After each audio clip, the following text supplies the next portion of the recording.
Representative for Foreign Affairs and Security Policy and Vice President of the European Commission, Madam Kallas.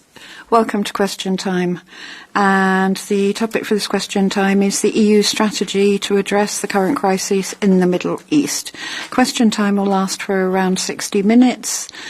You will have 1 minute to ask a question, and then there will be 2 minutes available for the reply. For the first round of speakers, it will be possible to ask a supplementary question, if you can do it in 30 seconds, with 2 minutes for the reply. I would remind you that any possible supplementary questions will only be granted if they are strictly related to the main question. This cannot be a completely new question. If you wish to ask a question, I invite you to register your request now by using the Catch the Eye function on your voting machine after having inserted your voting cards. Now I can see this people's names popping up already. During question time, interventions will take place from your seat, and I would ask all speakers to stick to the allocated speaking time. Now, colleagues may need a few minutes to register their request to ask a question via their voting machine, so I'd ask you again to do that now if you haven't done it already, and we will start with the first question. So I can see the first couple of requests, and we'll start with Mr. Andriukaitis.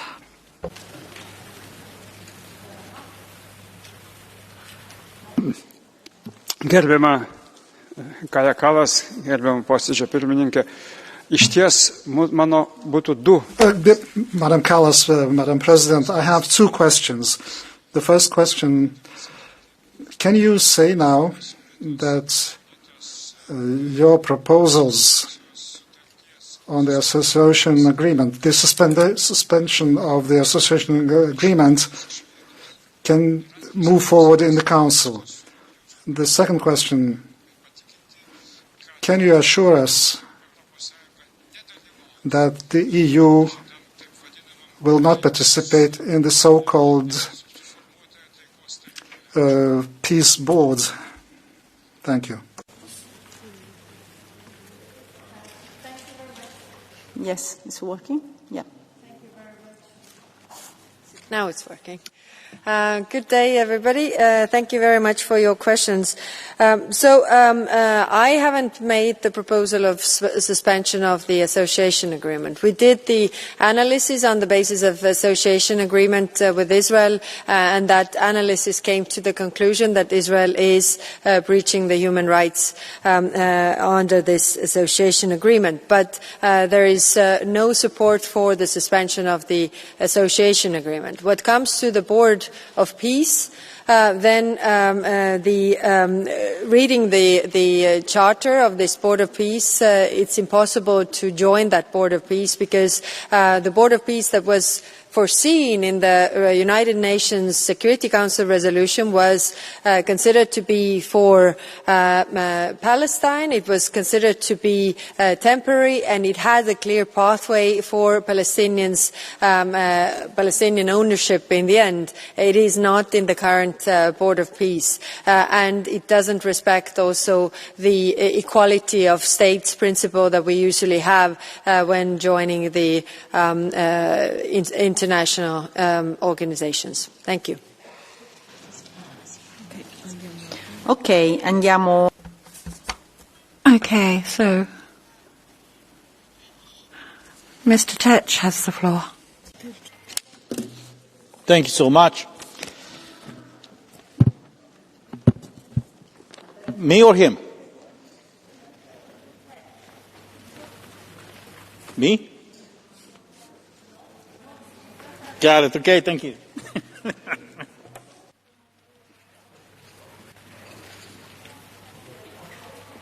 Muchas gracias. Thank you very much, Madam Kallas. Now, the European Council in February designated the Islamic Guard as a terrorist organization, finally. But from 2016, the European Union has spent more than 124 million in operations supposedly humanitarian, on territory which is controlled by this regime, the Iranian regime, which of course has shown its horrible face with the killing of thousands of Iranians. Hamas, Hezbollah, all of these are part of the same architecture of destabilization which is managed from Tehran, and they're threatening, of course, the energy supply in Europe. So there are certain Europeans like Pedro Sanchez which have refused to support the United States and have allied themselves with the enemy right now rather than with the allies here. So and of course the various the mandates of various operations in the Gulf is refused to participate in them, and now we've seen once again what the situation is. Now, what are we going to do with regard to these particular members of the European Union that behave like this, like Sanchez, in moments of crisis like this one? Thank you. Please, Vice President. Thank you for your question. And to be very clear, we are not supporting any terrorist organizations. And yes, it's true that we have designated the Revolutionary Guard as a terrorist organization. So, to be very clear, we are supporting giving humanitarian aid to help the people in different countries, and of course also trying to help the civil society in different countries. Now, the other question you had, I mean, my remit is external policy, not different member states and their policies. I mean, member states have different approach to different questions. So if your question was about our operations in the region, then yes, we have Operation EUBAM Rafah, managing the border crossing point between Egypt and Gaza. We have also EUPOL COPS that is ready to train the Palestinian policemen, but we don't have authorization from Israeli side, so we can also help with the building up the justice reform. Then we have also naval operations when it comes to Operation Aspides, for example, where different member states are also participating, and that is dealing with the freedom of navigation, escorting the ships, and the whole of the mandate is actually covering also the Strait of Hormuz. The operational plan is not covering, so if we want to extend that, then we need to change the operational plan, but it is true that we are active in the region. Thank you.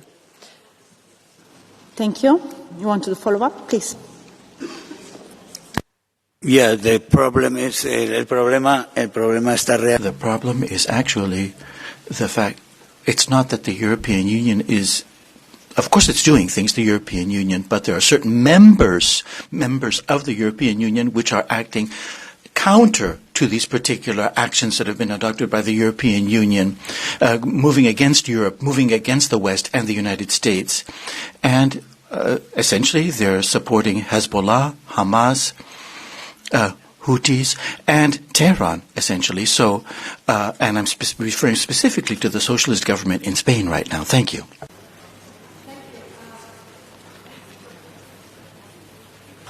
Thank you. It is true that we have 27 member states with 27 democracies and also 27 different opinions. On operations that we are working with, it doesn't mean that all the member states are giving their input. I mean, it's sort of coalitions of the willing as well. I mean, some are contributing more, some less, but we have to work in this environment where we are. Really, I mean, different member states are giving their input as much as possible as they see fit, and it's up to the member states, of course, to decide how they try to contribute to these actions. Thank you. Ok, grazie. Andiamo avanti. Thank you. Moving on. Next speaker, Mr. Teres. So it's me this time. Thank you. Dear Commissioner Kallas, the European Union's response to the crisis in the Middle East has too often projected hesitation instead of leadership. Diplomacy without power, as you know, is merely empty talks. So the first question that I have to you is, how EU is engaging to help the United States and Israel to defuse the situation and to make sure that the Iranian people will be free again? The second question, the situation in the Middle East affected all the transit corridors in the region, mainly the Strait of Hormuz. Now more and more Europeans are realizing the importance of the so-called Middle Corridor. But if EU is not engaging with Georgia, and Azerbaijan just, refused recently to engage anymore with the European Parliament, how are we going to ship stuff from Central Asia to Europe? Last but not least, I'm sure you're aware in the UNRWA schools, many of the books used there are using materials that are incited hatred towards Jews. Many of these books are printed with EU money. What is the European Commission doing to make sure that these books are not printing such materials in the future? Thank you. Thank you. A lot of questions, different questions. So first, crisis in the Middle East. It's true that diplomacy without hard power, military power, is much weaker than with this military power. And that's why actually we are doing more for our own defense, increasing the defense expenditure so that we would also be not only economic power but also military power. We are using the tools that are in our toolbox as economic power to influence things. We are in constant contact with the Gulf countries, with the regional partners, also Pakistan, that is involving, is part of these discussions to see how we can contribute. And when it comes to Iran, then we have the expertise in negotiating the nuclear, for example. We have the experts. We have also offered these experts to negotiate on the nuclear issue, and not only the nuclear issue, but also we have other issues that that concern Iran. And you mentioned also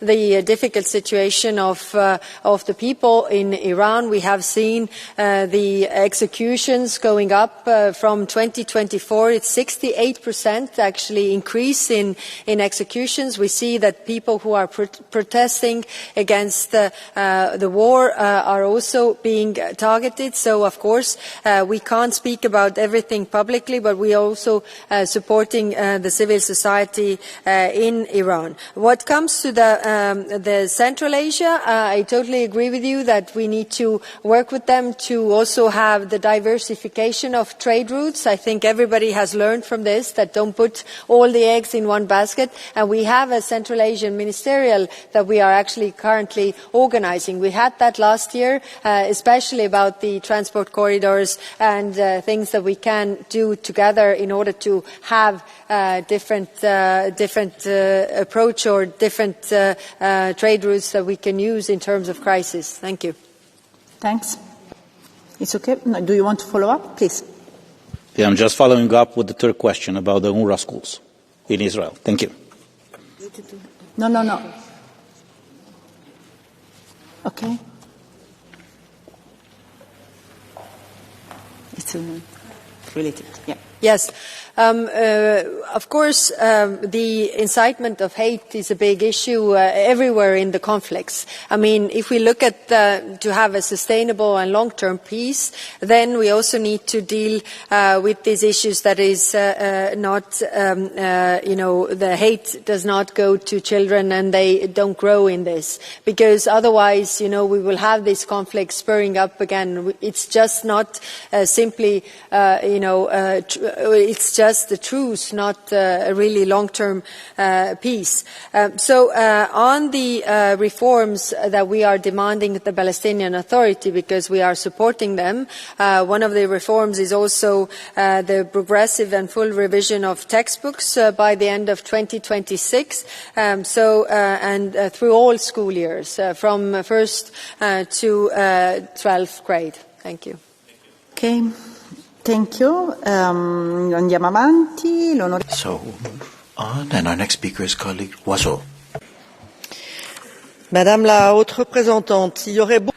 Madam High Representative, one could say a lot in this discussion on the overwhelming responsibility of the Iranian regime and its proxies, but then as well the strategy of the US and European impotence. All of that is unfortunately true, but I would like to talk to you about other victims of the current situation present in the region for 2,000 years who don't threaten anyone, but who are constantly under fire. I'm talking about Christians in Lebanon and in the Holy Land. Today, a French nun attacked in the streets. The Armenian quarter is being humiliated, and in Jerusalem itself, we have people spitting at church doors. We have Christian villages razed to the ground in South Lebanon, crucifixes vandalized. What's the point? Who can believe that the legitimate fight against Hezbollah means that you have to humiliate Christians in the Middle East? And what is the EU doing about it?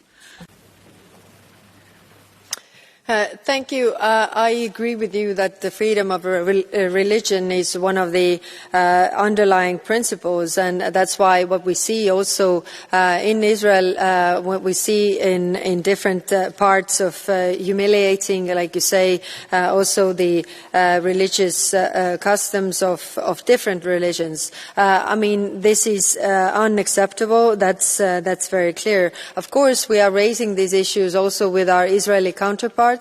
And our counterparts from different countries where these things are happening. Also, anti-Semitism is a big issue that we are also seeing. So we are opposing any provocation and unilateral attempts to really change the status quo of East Jerusalem, and also especially its old city, also the sacred spaces for everybody. This is what we are condemning, the harassment and the anti-Christian aggression in Jerusalem. That is what we do. We have the tools in our hands, which is condemning these acts. We are not present on the ground so that we can actually, defend. But this is, of course, what you can also do to voice and say that, this is unacceptable. I think that's also quite powerful coming from this House. Thank you. Okay. Do you want to follow up? Yeah, please. Merci. Thank you, Madam Kallas. You are so right. That is our role as MEPs, to say that this is unacceptable. And I would say at this point in time that part of this chamber is always so ready to defend so-called Eastern Christians when it suits them, missing in action this afternoon. The Christians in the Middle East deserve everyone's respect all the time. We should be fighting for their cause every time they are threatened, rather than us just using that when it so suits us. Thank you. I absolutely agree with you. We had these discussions in the Foreign Affairs Council, and then one certain member state was always bringing up attacks on Christians when it happened in Syria, but never when it happened in Israel. So I was also pointing out that we should have the same worry for all the Christians wherever they are in the Middle East. Thank you. We shouldn't compare. Facoltà di intervenire l'onorevole Neumann. Colleague Neumann, our next speaker. High Representative, it's good to have you here, but the Middle East is burning and the European Union is still mostly watching from the sidelines. You often said it yourself, you want the European Union to be a geopolitical actor, yet on Israel, the gap between our words and our actions keeps growing. We have leverage, but we hesitate to use it. You mentioned yourself, last year your services concluded that the current Israeli government is in breach of its human rights obligations under the EU-Israel Association Agreement. Since then, the situation only got worse. In Gaza, in the settlements, and now the Knesset passed a bill that introduces the death penalty for Palestinians only, which is, bluntly said, apartheid legislation. So to build on the question of my colleague from SD, which member states are blocking the suspension of the association agreement? And what is your own agenda to move from concern to consequences in this regard? Thank you. You know very well how Europe functions. We have put from the Commission measures on the table for the Council to decide. Some of them require qualified majority, and we don't even have qualified majority for that. Some require anonymity, and we don't have a unanimity either. So that's where we are now. When it comes to the suspension of the association agreement, that needs everybody's agreement. And we don't have that. We just simply even couldn't have a qualified majority. My question is always, would it actually make the situation better? It will definitely close our channels to talk to the Israelis that I'm doing all the time. Yes, you can say that, raising these issues, it's not really delivering results because it's not. I mean, the situation is not better. But is it better when we stop this? When it comes to the capital punishment, of course, we were voicing also what we think about this, but then we also need to treat all our partners in the same way, because we have a list of countries that we have association agreement with. Many of them have actually capital punishment, and many of them are also executing people. So we should also look into these association agreements if we are, to suspend this with Israel. But there is no willingness from the member state side. It's not a one-person decision. It's not even a Commission decision. It's a European Council decision, and all the member states need to be on board. Of course, I'm not giving you the list of these member states because it's not good practice. We have the confidentiality of our discussions as well, but it's clear that not everybody is on board.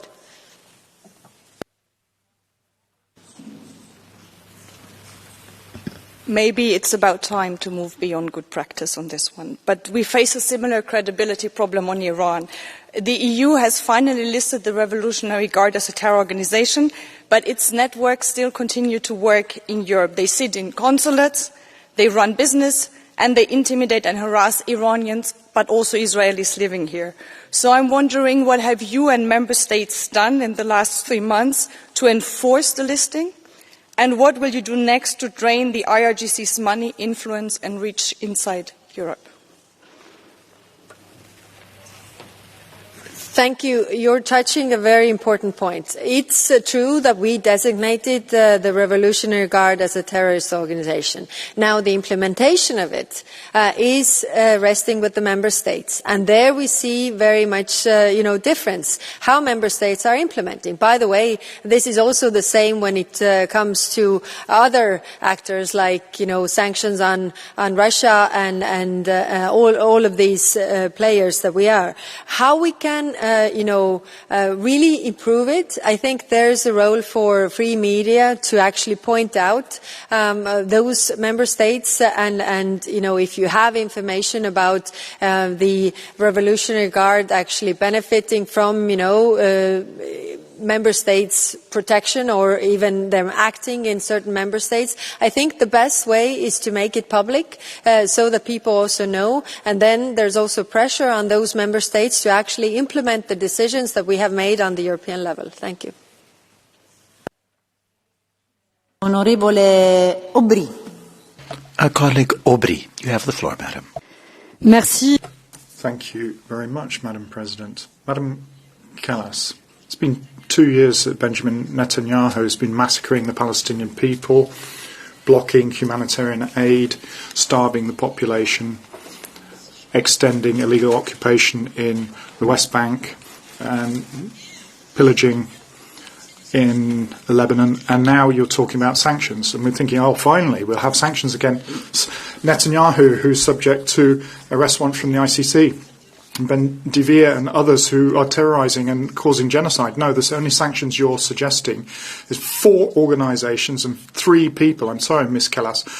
Who are you trying to kid here? Is that the European Union response to 73,000 deaths and the genocide that's ongoing? More than 1 million people who have signed a European Citizens Initiative who demand the suspension of the association agreement. Even Josep Borrell, your predecessor, is asking for this. So formally, I'm asking here, we don't need unanimity to stop the trade aspects of the association agreement. When are you going to put that proposal forward on the table? Yes, thank you very much. It is true that we finally got the sanctions on the violent settlers through, because they were blocked for 2 years. And you can say it's not enough, and it's clearly not enough because this is continuing. But it's at least, the blockage that we got over. Again, I'm not making the decisions alone, so I'm really trying to get the unified position by the 27 member states. And the problem with ministers is that, it was proposed, but they were not included because the member states didn't agree to include those ministers. You can of course look at what else didn't we do, but we also did at least something.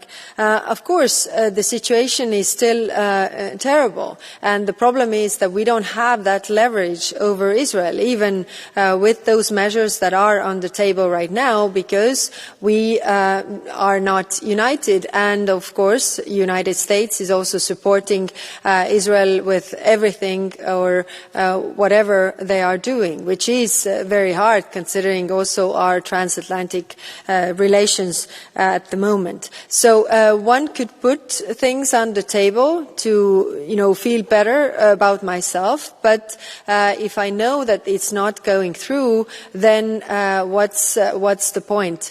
We need to work on those things that we can get agreement on. Thank you. Madame Kallas, vous dites... Madame Kallas, you say you don't have any tools to have an effect on Israel, and yet earlier you were talking about you talk with Israelis all the time, every day. I realise that the Palestinians don't count for anything. We're just seeing your incapacity of mobilising the member states, and that you're modest about that, but you're not as modest when you're imposing sanctions on Vladimir Putin's Russia. So I'm angry now because for 2 years now we've fed up with these words. We need action, we need sanctions. Otherwise you will be left on the wrong side of history with Palestinian blood on your hands. Well, you really need a crash course how European Union works, because this is like you don't know that how the decisions are made. Because on Russia everybody is agreeing. So how does it work actually? Can she yell at me and so I can? So I reply or okay? So it really, we have the measures, and of course we are also supporting the Palestinians the most in the world, actually.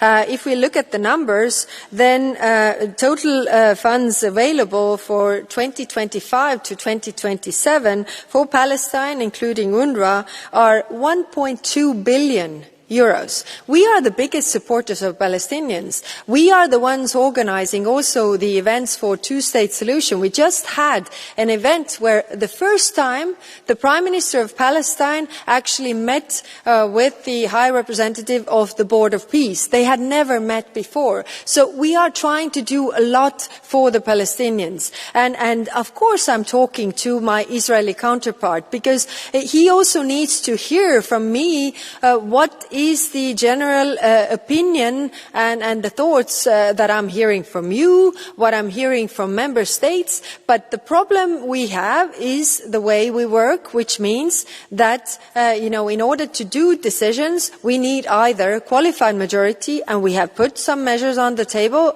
to agree on a qualified majority, or we need everybody agreeing, what we don't have at the moment. And with Russia, Ukraine, everybody is agreeing to things, and we can push these forward. So again, I'm asking also you to see how much we are trying to help the Palestinians on the way as Europeans. Thank you.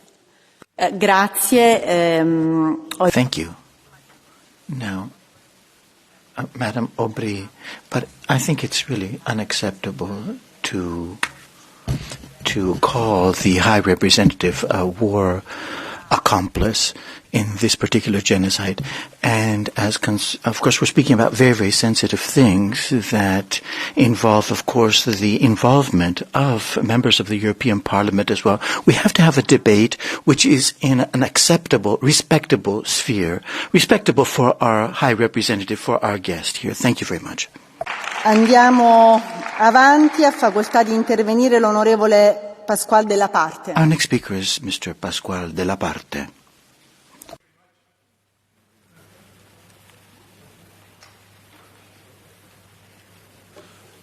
It's okay. Thank you very much, High Representative. I have two questions. I mean, when there is currently international efforts in order to organize a kind of a multilateral mission to secure the maritime, the free navigation through the Strait of Hormuz, and you have said also that indeed we have actually deployed in the region some naval missions, as it is the case for UNAFOR, for Aspides, or for Atlanta. How do you intend to insert these European missions in the region with international efforts underway, led by 2 European countries? And the second question is related to Iran.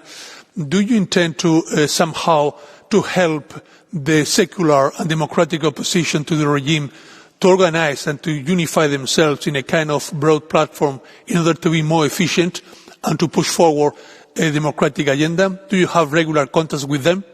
Thank you very much.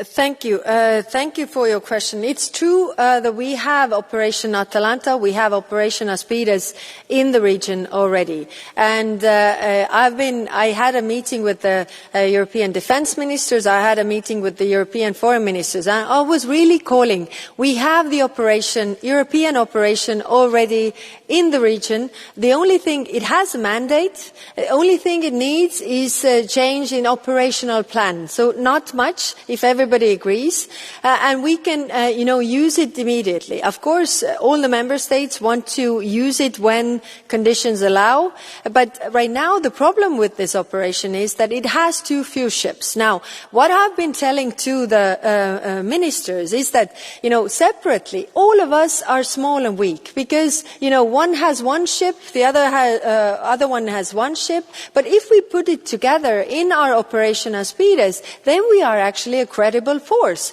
Then nobody can say that Europe is weak, because together we are strong. Then the other thing is that if we are right now trying to strengthen our cooperation with the Gulf countries, then, this Operation Aspides could also be a credible security provider in the region, if we do this together. Now there is a French-UK initiative. We can also contribute via the Operation Aspides to this mission that is also engaging countries from outside Europe. So my point is that let's do these things together, because if we look at the geopolitical picture, we need to be united in this.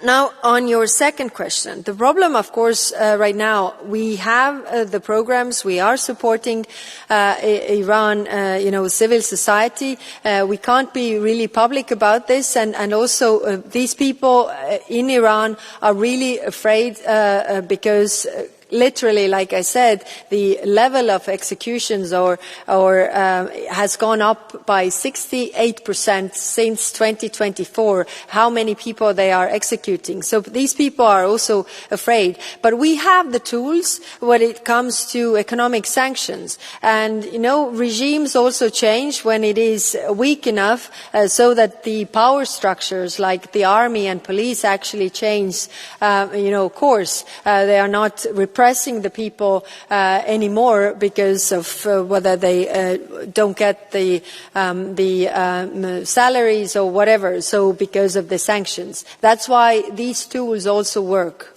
Thank you. Ok. Ok, ora ha facoltà di intervenire l'onorevole Yalul Muro. Colleague Yalul Muro. No? Okay, thank you. Dear Ms. Kallas, since you took office as High Representative, the Middle East has undergone a complete transformation. The fall of Bashar Assad regime in Syria, the genocide in Gaza, alongside to the Israeli occupation of the West Bank, the violent settlers, all of this contradicting our two-state position. Violence in Lebanon between Hezbollah that are destroying the country and also Israel, which is destroying the country, occupying it and displacing a lot of people. And the war against Iran that has a consequence, direct consequence was till now, attacks to the Gulf countries and global economic crisis. We are all against the militias in the Middle East, but certainly we cannot support any military intervention without the backing of international law.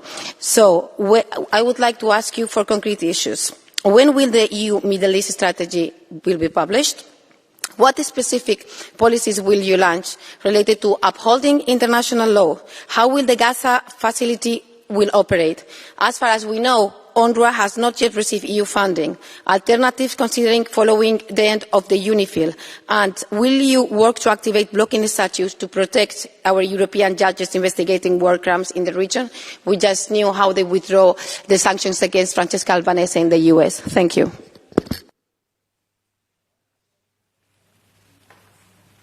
Thank you very much. It is the EU Middle East strategy is in the working plans, but it's no point if drafting it right now when there's so much uncertainty. It depends very much how this war ends on all the fronts. But we have been engaging with the Gulf partners really, and it's actually in their interest as well that we are part of the security architecture of the region, because what everybody agrees is that the security architecture will be completely different after this war is over. And clearly the Gulf partners have also seen that we are reliable, credible allies, and we need to be part of the future build-up as well. Now, of course, when it comes to the international justice system, why is it so important that it's held up? It's because of the accountability. Again, when we talk about the war in Ukraine, when we talk about Gaza, when we talk about all these wars, then people also need to see accountability. That if there people in the West Bank, for example, if they see that their family has been killed, their homes have been destroyed, they need to see somebody held accountable. And that's why the justice system is extremely, extremely important. It's also very important for us and to have long-term peace, because if there is accountability, there is less revenge and retaliation that keeps on happening in this region. And if you can just repeat your questions in the follow-up, because I couldn't take it all down. Thank you. Yes, my other question was about the Gaza facility and why till now it seems that UNRWA has not yet received EU funding. And if this is my last turn, I would like to say that because it is very important accountability, this is why we need you to work to activate the blocking statute. It's very important because our judges, our ICC judges, are the ones who are fighting against the impunity of the Israeli government and to hold them accountable for what they have done in Gaza and Lebanon. Thank you. Thank you. I'm actually not aware that UNRWA hasn't received our, input, because the information that I get is that we are the only supporters of UNRWA and, Palestinian Authority as well. When we are talking about the revenues that are withheld with Israel that, belong to Palestine, actually, then we are, of course, raising this all the time. to really put them in a position that they would release these revenues for Palestine, because it's their taxpayers' money. When it comes to the blocking statute, then so far, this is clearly the tool that is in our hands. It is Commission initiative in this case, but the member states have not. Many member states have not asked for this. Few have. So the point is of those countries that the judges are also coming from, that we need to use these tools, and then some countries are saying that we can also actually work with these, helping these judges to operate with other tools. So that's why we don't have an agreement on the blocking statute, and that's why we haven't put that on the table. Thank you. Okay, thank you. Procediamo ora con l'onorevole. Our next speaker is colleague Nemec. Dear High Representative, Europe is still hiding behind diplomatic words. I'm pretty sure you can agree with me. Civilians are dying in the field and war criminals go unpunished. Israel apartheid is trying to erase Palestine and they're bombarding Lebanon. EU cannot be a global peacekeeper if we have double standards, one for Africa, one for Europe, and so on. If we want to keep our moral compass, we need to stand on the side of justice. Ursula von der Leyen said that a rules-based system is finished, but still, and the EU cannot rely on this system anymore. But what is left if not international law? What do we have if we don't adopt sanctions against Israel? What will this lead to? And if we don't adopt sanctions, then these stories will just repeat themselves in Europe, in Africa, and elsewhere. You said that you have no leverage, but at least put a proposal on the table so we can see which member states do not support cooperation with Israel. Thank you. Thank you. International order is under heavy strain. That's very clear. We see international law being breached every day. And now the question is, how do we approach this? When we look back in history, then, League of Nations was established so there wouldn't be any wars. And, it didn't fail because the principles were wrong. It actually failed because the founders of this organization didn't keep to those principles. So the United Nations was established with the UN Charter. And UN Charter is actually very clear.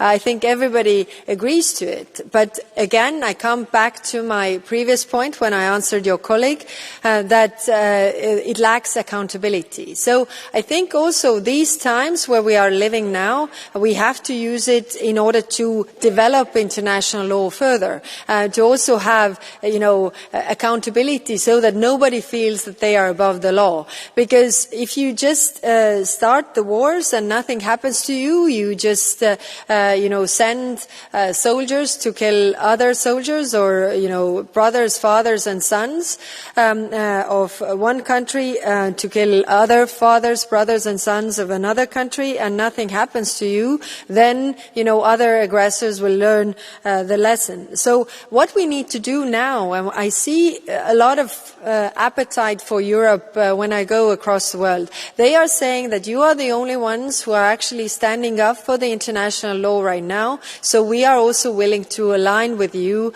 when, you are developing this further, and we need to use that. When it comes to the proposals are on the table, but we don't have, we have counted, we don't have the votes. So is it better that we put it to the vote so everybody sees that we are divided when we know that we are? Thank you. Do you want to follow up, or it's okay for you? Okay. I'll use my option.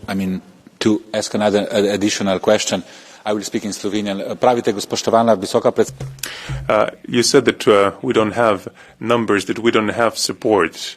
But there's a clear problem in terms of implementation of international law on our side. So what I would like to suggest is the following. So you won't be under so much pressure. Just transfer the pressure to the member states. Put this thing to a vote. Put sanctions against Israel to a vote, so everybody sees clearly where citizens can influence their countries, so that we stick to international law finally. Thank you.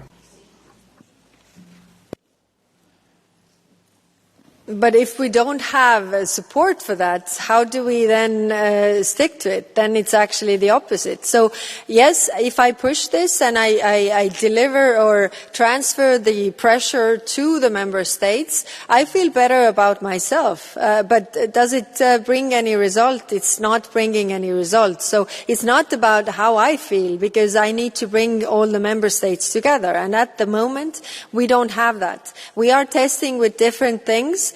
And we got the violent settlers, which was also blocked because it's clearly, getting worse. So the public opinion of different member states is also changing in order to put the pressure on those member states to really go forward. But I'm not doing this in order to feel better. I'm doing this in order to achieve results. Thank you. Ok, andiamo avanti. Onorevole Tinkinen. Colleague Tinkinen.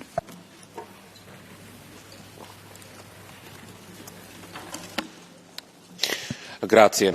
Dear President, the oppression of the Iranian people is undeniable. Their desperate plea for help in the face of overwhelming brutality from the Islamic regime is also undeniable. An entire people have been cut off from the internet for months, silencing the voices. In this internet blackout, they are intimidated, imprisoned and executed. This is an actual open-air prison. The EU's reaction has been disgraceful. Instead of helping liberate the people and getting rid of the Islamic regime, Europe has decided to take the path of weakness. European leaders want to get back to diplomacy with these fanatics, even if that condemns the Iranian people to live under oppression forever. My question to the High Representative Kaja Kallas is, how do you see that the EU's diplomatic approach towards the regime has concretely helped the oppressed Iranians? Thank you.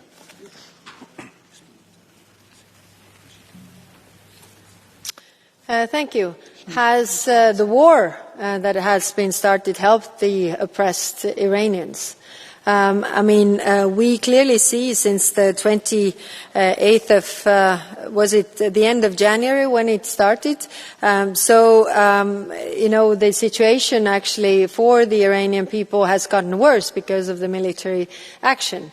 That's not helping either. We need to have a diplomatic solution. It's impossible to, erase Iran from the ground, and it's not our intention, because the people of Iran, with their culture and all this, deserve a chance. And we use the tools that are in our toolbox. And we are trying to have the diplomatic results, and in the end there has to be a diplomatic solution, because the war is just bringing more chaos to not only the Iranians but everybody, because of the closure of the Strait of Hormuz. We see the rise of the energy prices that everybody's feeling. We see the fertilizers that are not coming through. 54% of fertilizers going to Sudan, for example, are coming from the Strait of Hormuz,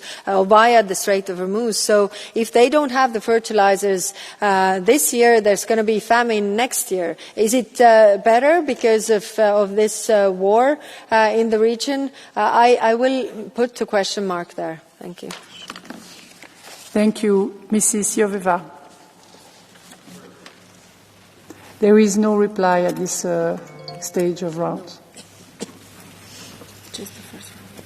Thank you. Hvala. Gospa Kallas. Kallas. Sometimes you are asked questions about double standards in the EU, and we see what's your face when you're listening to this. This is not criticism, because I prefer this than some forced political correctness. But the problem is that many European citizens think that Brussels is more tired with questions about Gaza than from our own political lack of power. And your Commission will apparently meet with Taliban in the name of pragmatic diplomacy. But at the same time, we listen about the Israeli government, what the EU cannot do, I would say, does not want to do. So if we want to influence Taliban, why there is no the same logic with Netanyahu? Where is the red line of the EU, or your red line? Because we have a lot of red lines, but they're very blurred, and this influences Gaza and the whole region, and this also influences Europe as a whole. Thank you. High Representative Kallas. I'm not sure I got your question. I got your criticism, though. Thank you for that. But when it comes to Taliban, then, of course, I'm aware of the situation. It's not my services directly that are dealing with these issues, and it's more the issue of migration. But I agree with you that if we have put, conditions in place that we don't engage, then if these conditions are not changed, then why are we changing our posture? I mean, we should keep the same line. So I totally agree with you there. But maybe you can specify your question again, because I'm not sure I got the full point of it. Thank you. Oh, sorry, you don't have the right anymore. No, actually, for the second round, there is no follow-up question. Very sorry. I will now ask Mr. Stier. 672. Mr. Stier.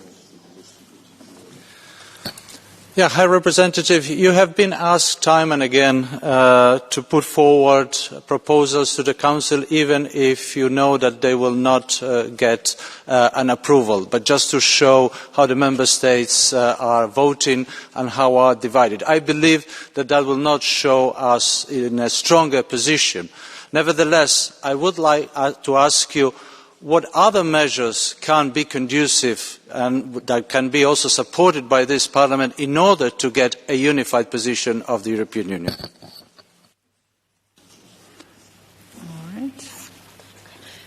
We have really analysed, all the tools that we have in our hands, and put also forward proposals that could go through, some of them requiring the qualified majority.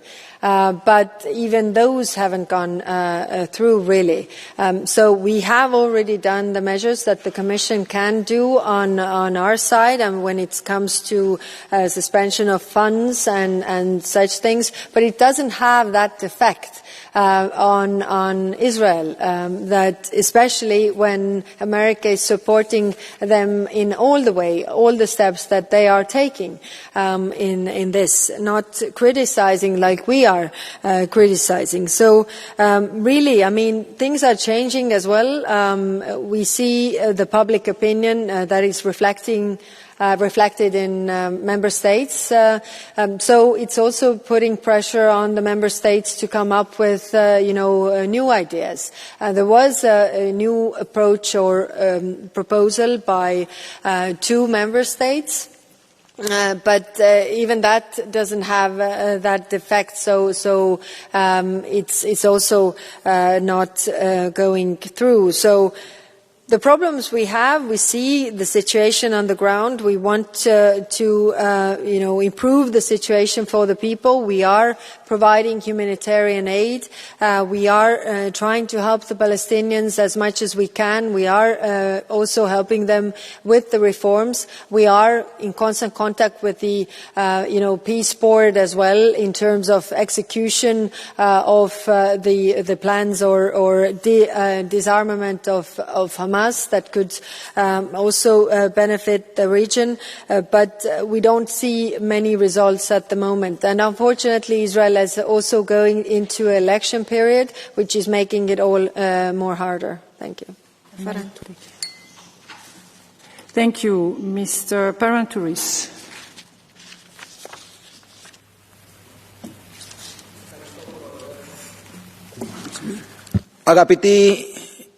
So, now, esteemed High Representative, you mentioned earlier on Syria, and I would like to remind you all that is a responsibility of the European Union to protect all religious confessions, all communities in the Middle East. But unfortunately, in Syria, the persecution continues, the killing continues.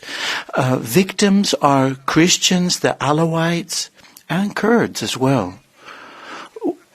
So what is the responsibility of the European Union when we speak about bilateral cooperation with Syria, and how do we intend to move from this point forward so that the regime in Syria can stop finally this form of persecution against religious and ethnic minorities, and we're speaking about thousands of people in the region. Thank you very much. High Representative. Thank you. When the Assad regime fell, we actually decided that, we should give Syria a chance. And we had meetings in Jordan, we had meetings in Saudi Arabia with all the regional partners as well as the international actors like European Union, like United States, to really, give Syria a chance, because this means also more stability for the region. Now, of course, we are also asking the inclusivity of the government and also try to help them in different ways so that they can address all these issues. I absolutely agree with you. Practicing religion and considering Syria has a very different groups, it has to comprise and give a chance to all of them. So we had the high-level political dialogue with Syria last week, where we also were addressing all these issues and also asking where they need help. And I'm in contact with the regional partners as well in terms of where they need help, where can we help, where can they help. For example, the reform of their systems so that there is accountability for the crimes committed. And, it's not easy also for them. We can't say that it's all stable and peaceful. Like you mentioned, there are, events happening. But I think when we have the choice of really engaging with them or not engaging with them, then we had the sanctions in place for the Assad regime. When it fell, we took the decision that we are trying to help them also on their path to have inclusivity. Thank you. Thank you. I will now call Mr. Volgin. Yes. I'll speak in Bulgarian. Госпожо Калас, в европейски... Madam Kallas, there are countries in the EU that say yes before they've heard Washington's question. That was confirmed by Marco Rubio, who included my country, Bulgaria, on that list. But we are not the only ones subordinated to Washington. The EU leaders also do not tend to be independent. Yes, you demonstrate some discontent with the US president if the incumbent president is somebody else, say Kamala Harris, then Europe will once again turn into the poodle of Washington.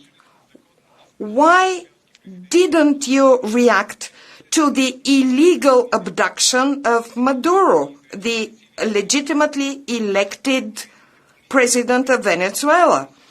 Why didn't you respond in the same way to what Israel did in Iran? Thank you. I was waiting and waiting when you come to the Middle East. I mean, because, the question hour is about Middle East. In your last sentence, I think we reached there, but I was not sure what was the question. Thank you.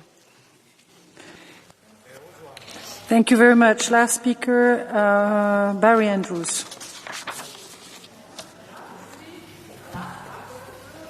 1 hour. Yes, it's 1 hour. I'm very sorry. And we respect a certain order, and it's not about privilege. It's just like that. Very sorry. Thank you, President. Yes, I understand all the points you've made about trade and the Member States, and I think everybody will continue to campaign for a suspension of the association agreement. In the meantime, we can actually implement the existing law. As you know, settlement goods are treated differently to goods that are made in Israel.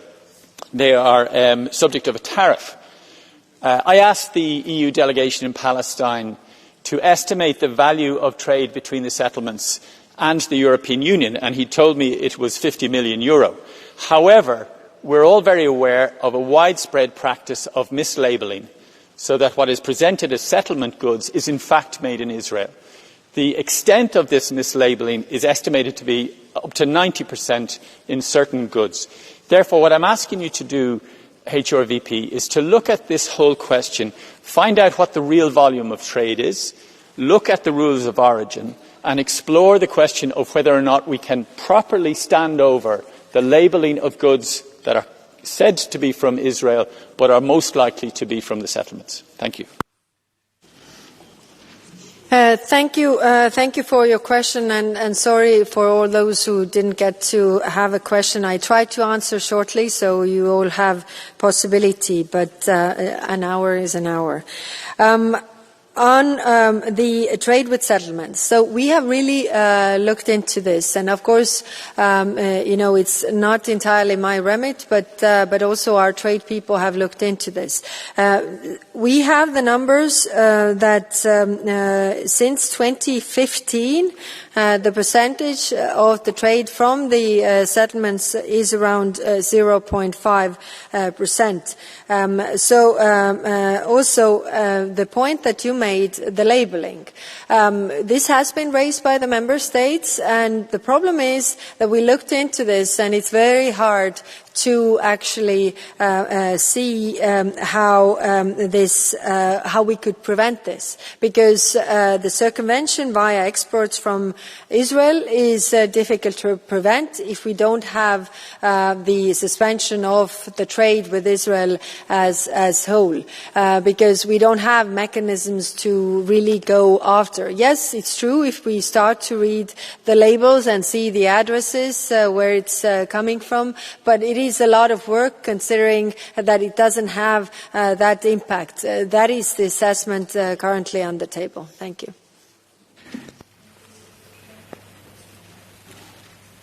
High Representative. The question time is 60 minutes. It's very strict, and we have to obey a certain turn of people. And I can guarantee you that it's made following all the rules that are imposed to us. So the debate is now closed. The next item on the agenda is statement by the Vice President on the Commission, High Representative of the Union for Foreign Affairs and Security Policy, Europe's response to reduce US military deployments in Europe, particularly as its eastern flank in the light of the latest US decision. Mrs. Kallas, you have the floor.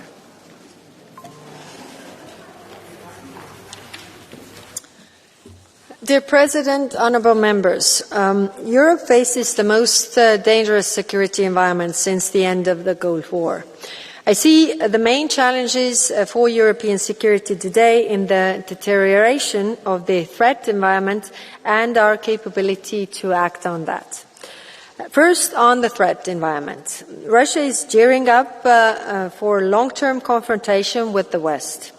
Whether Putin dares to test European defences is really dependent on us. Deterrence only works when it is credible. Showing weakness only invites aggression. Moscow spends around 8% of its GDP on military. It has shifted to war economy. Basically, tanks, missiles, artillery are pretty much everything that Russia is producing right now.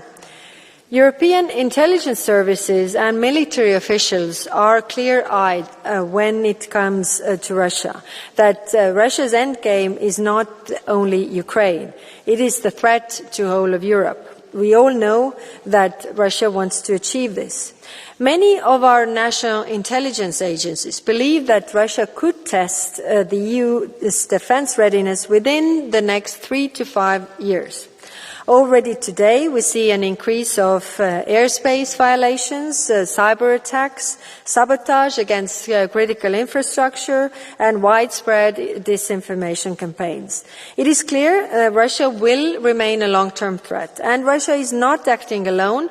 Countries like Iran and North Korea are actively undermining European security.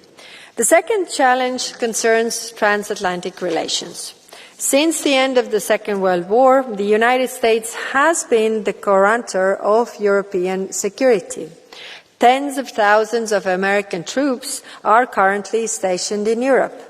The US military footprint in Europe is the major contributor to NATO's deterrence and defense. But Washington's geopolitical priorities are shifting. We have known this already for a while. It was anticipated that the US might withdraw troops from Europe because Washington is increasingly shifting its focus towards the Indo-Pacific and the Western Hemisphere. The Pentagon has now halted planned deployments of American troops to Poland and Germany. These announcements are part of this broader trend. But NATO deterrence remains intact, and NATO will continue to maintain strong presence on its eastern flank because now it's not the time to look weak. The presence of American soldiers in Europe is in our interest, but it's also in US interest. The message is clear. Europe must take greater responsibility for its own defence. To keep our countries safe, we must continue to strengthen European defence readiness. And this means increasing defence spending, closing capability gaps, and scaling up European defence production. All this comes with costs, but deterring aggression is cheaper than fighting a war. Honourable members, these challenges are not temporary shocks. They are likely here to stay, and they will shape Europe's security for decades to come. So what must Europe do? First, we must continue to support Ukraine. Ukraine is the first line of European defence. Ukrainians are not only defending their own country, they are also defending Europe and buying Europe time to strengthen its own defences. We need to increase our economic, military and political support to Ukraine. Europe already provides the largest share of assistance, but we need to do more. The European Union is doing the heavy lifting, including the 90 billion loan. Second, we must strengthen Europe's own military capabilities. Defence spending is increasing across Europe. That is necessary and welcome. But Europe still lacks a number of capabilities, which are often too costly or complex for any single member state to procure alone. And that is what we have to focus on. Not only about how much we spend, but whether we spend it wisely. We need to think more European. And third, Europe must strengthen its defence industry.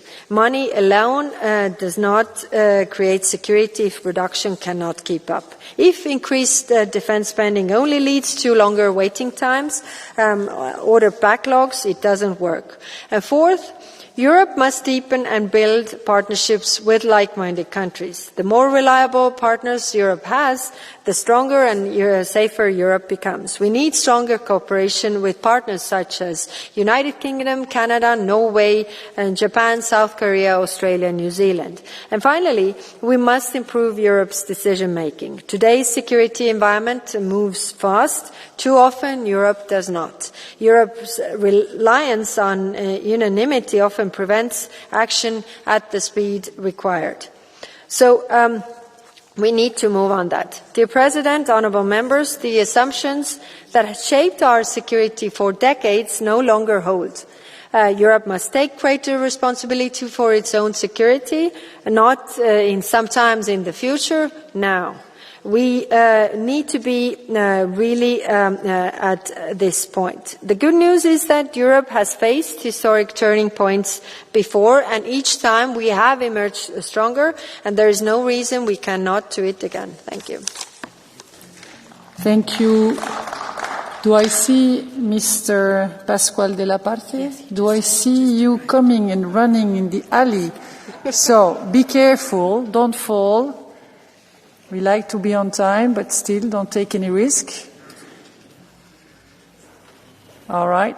You're going to look for your breath when you're going to talk, but you have 1.5 minutes. Please. Thank you very much. I think that the point here that is bringing us together is, regardless of what the Americans are deciding in the eastern part of Europe, the European Union has to accelerate our preparedness 2030. Regardless of what the Americans do, we have to accelerate and to speed up. Time is of need and is of the essence, and I think that we have no time to lose. First, we have to decide at what time and at what pace we have to develop our technological and industrial base with the European preference. And at the same time, we have to start thinking European and not national. We cannot have 27 national fragmented markets. We need an integrated market for the defence. And the European Union for defence means also to have common command and control structures, and that means also an integrated change of command. We need also common capabilities, shared capabilities, and that means joint procurement. And we need as well to have the possibility to develop a political will in a unified manner. And that means determination and clear ideas. We have the instruments there, the political and legal instruments approved last year, whether the new White Book on Defence, the roadmap, and now we are preparing, the Commission is preparing the European Strategy for Security 2026. Here we need as well our fast reaction forces with a new level of ambitions. 5,000 contingent is not enough. We need much more to beef up this rapid reaction force, and at the end of the day, we have to act united and quickly, again, regardless of what the Americans are deciding concerning their presence in Europe. Thank you very much. Thank you. I will now call meneer Ruiten. Alsjeblieft, u heeft 1 minuut spreken voor S&D. Mr. Ruiten, for S&D. High Representative, thank you for what you just said, because I agree with what you said. But to the member states, I would ask, how much proof do we need that Europe needs to strengthen its own defence and deterrence? Now is the time for bold action, no more incremental improvements. Now is the time for European solutions. We are stronger than the sum of our parts. Now is the time for European confidence. Our deterrence gap is not just a matter of capabilities, it's also mentality and doctrine. Many will say this is a wake-up call. It's not. We have been woken up many times before, but we dozed off again, hitting the snooze button like a complacent teenager relying on daddy to wake him up. Enough of that. Enough. But I'm talking to the wrong person, because the High Representative and Mr. Kubilius are not the problem. We urgently need real progress on the European Defence Union, including an operational Article 42.7 and real autonomous European pillar of NATO. And mostly, we need to realise that Ukraine's European integration is a security necessity. Member States, stop holding us back, endangering us all. Thank you. Thank you, Monsieur Thionnet. Pour les Patriots, vous avez 1 minute et demie. For the Patriots, 1.5 minutes. Madame la Haute Représentante. Madam High Representative, you're The US disengagement from Europe will continue after Trump leaves because it's clear that's the trend for Washington. The EU is no longer a priority and European armies have to provide their own conventional deterrence. And so we can add to that a certain amount of uncertainty in our transatlantic relationship, and uncertainty doesn't help. There are two things important here. Firstly, European states have to be able to guarantee conventional deterrence on the continent, so need more autonomy.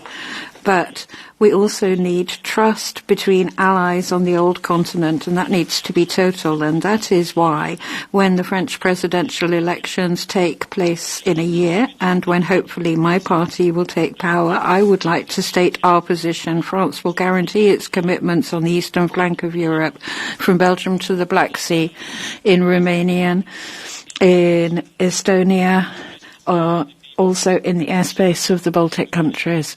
Dear colleagues, the context does not call for either dispersion or panic.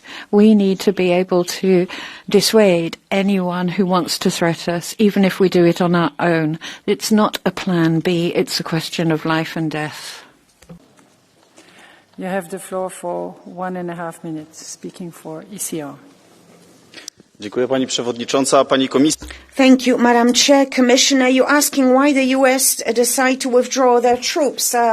President of Poland, Nawrocki, last year ensured the presence of American troops in Poland, but since then, at every single session, you brutally attack America. Your politicians giving vent to their lowest emotions. You even organize an obscene exhibition here in the Parliament about the President of the US. You keep on doing this, and the Polish Prime Minister Tusk even questions NATO and US as an ally. And there you go. Weren't you the first to actually use the phrase to starve financially the country that criticizes you? We are stronger, so we will block the disbursement of funds to Poland or Hungary because they criticize us. And there you go. US is acting the same way. And you're not surprised? But the fact is that the costs can be much higher because we can lose what we need in capabilities that we don't have. For instance, independent nuclear deterrence, strategic bombers, reconnaissance and intelligence, the precision-guided long-range munitions, to name a few. And what have we gained? Because you gave vent to your primitive emotions, thumbs up, because you criticized Trump in social media? What about responsibility for security of 450 million of people in Europe? For years, you've been wasting European money for gender-related policy, woke policy, or climate policies. So it would be you who should be rotated now, and not the American troops. Bosco, you have 1 minute, please, speaking for Renew. Thank you, Madam Vice President, colleagues. It is in the interest of Poland, Europe, and also the United States itself that American troops remain in Europe and continue to train alongside us. It's also important to know that Poland has for years contributed financially to hosting American soldiers.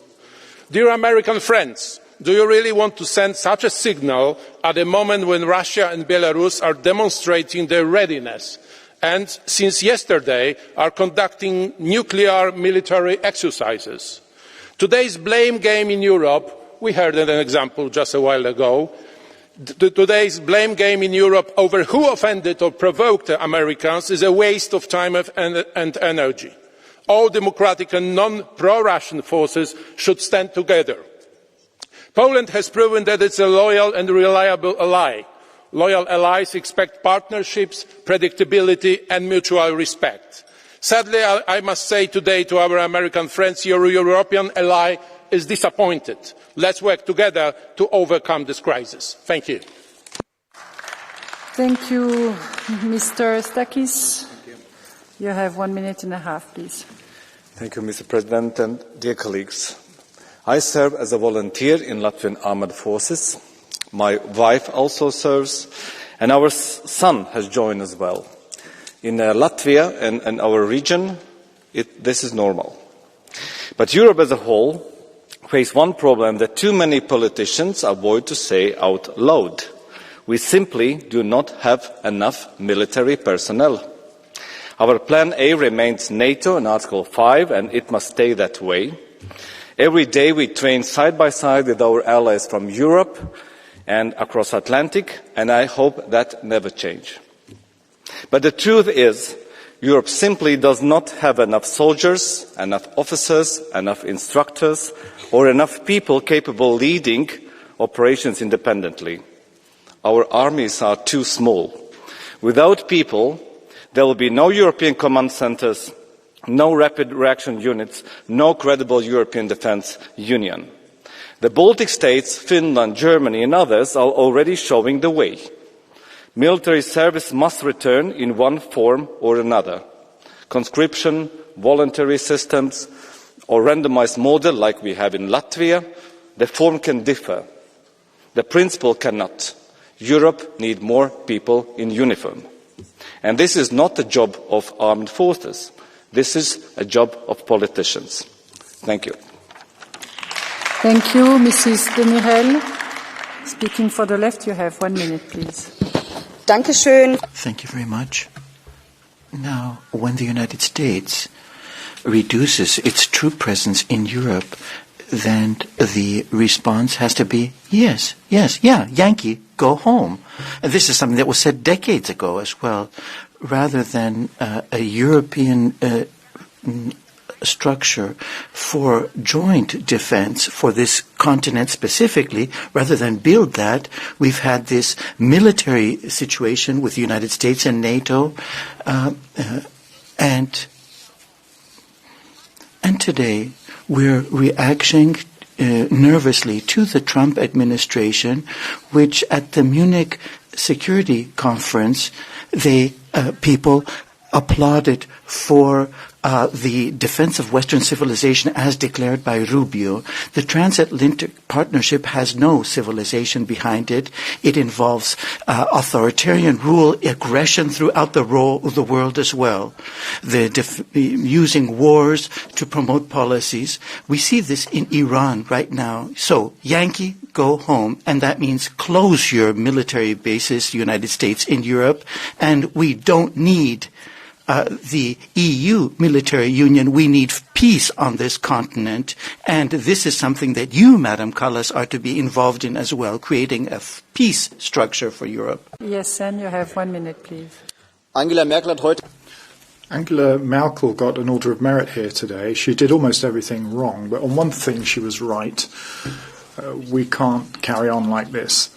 Germany is suffering, industries disappearing, we've run out of social security money, and the money for the federal army has been wasted away. But instead of that, we're hearing in Sauerland that Iran is being humiliated. Now, Mr. Trump has decided to withdraw 5,000 troops from Germany. We talk about defence, but we can't ignore our own problems and expect the US to help. We have to do our own homework. We have to get rid of illegal immigrants. We have to save our social security. We need to make sure industry conditions will work. And we need to improve our federal army so that we can defend ourselves without the US. That's what Friedrich Merz would like to do. He wants to do that, but we can see he can't. Mr. Sousa Silva, you have 1 minute and a half.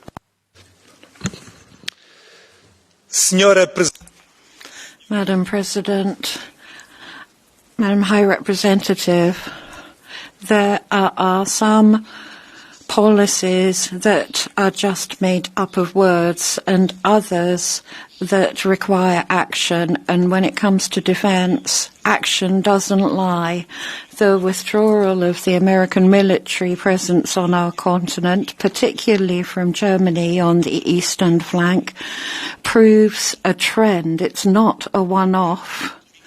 And as such, Europe shouldn't just complain. It has to respect this decision, but primarily it has to shoulder its own responsibilities. the NATO transatlantic alliance will continue to be the keystone of our security and defence, and we want to continue to ensure that we have equal footing for both partners on both sides of the Atlantic. But apart from that, no will do what we need to do for us. And so we have to urgently invest in capacity, invest in people, invest in human resources. It's vital. We need to recruit. We need to train. We need to ensure that, in fact, we have genuine European readiness by doing this. And so let's see this decision as a major opportunity, an opportunity to increase our capacity, but also primarily to increase our sovereignty when it comes to security and defence. I see this proposal as being positive. Thank you. Mr. Kramer, you have 1 minute, please. Are the Americans still prepared to defend Europe? We keep asking that question. But colleagues, it's the wrong one. The real question is not whether America is ready to defend Europe, but whether Europe is actually ready to defend Europe. Because let's be honest, American troop reduction shouldn't come as a surprise. For years we have known that if NATO is to remain transatlantic, it must first become more European.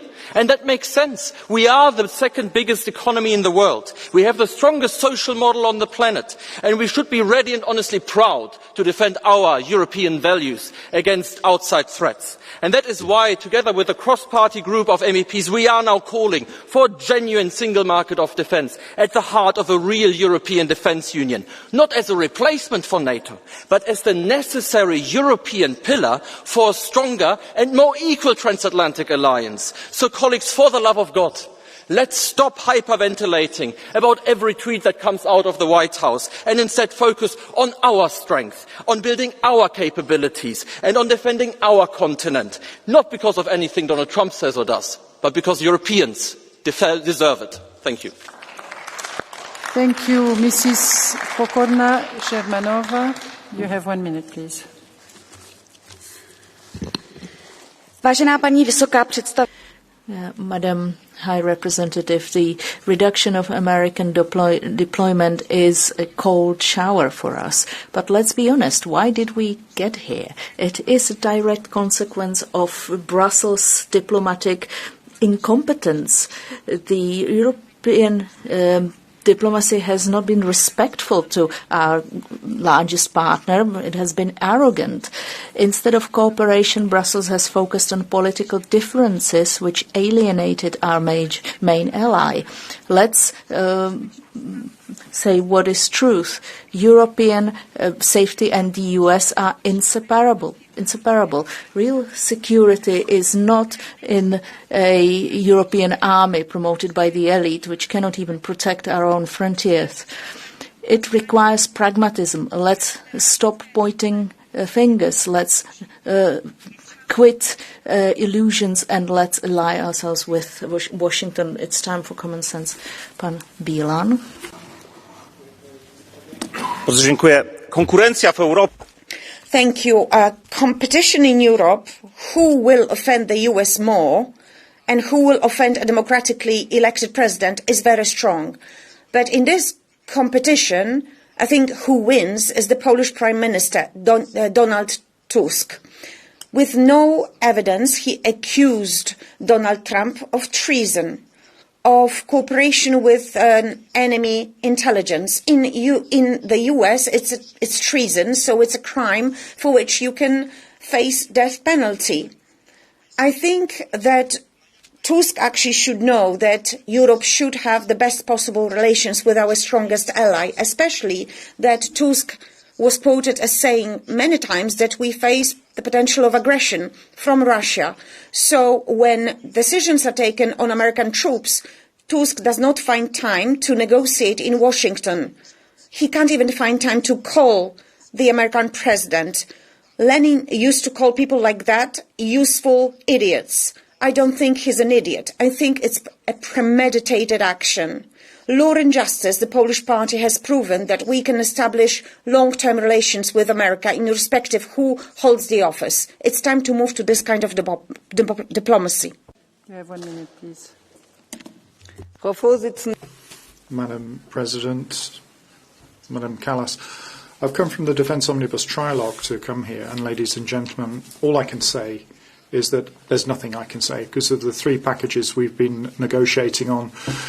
Since yesterday, there's only one that's gone through because the Council is still hiding behind international privilege, and that runs counter to the statement from the Member States as they called on the co-legislators to push on with European defence. And this is a dangerous process.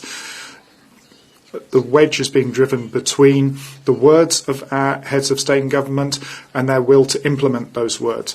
The Defence Omnibus package was conceptualised for this very reason, to get rid of red tape, to speed up permitting procedures, to help the European defence industry and help Europe extend and expand its capacities.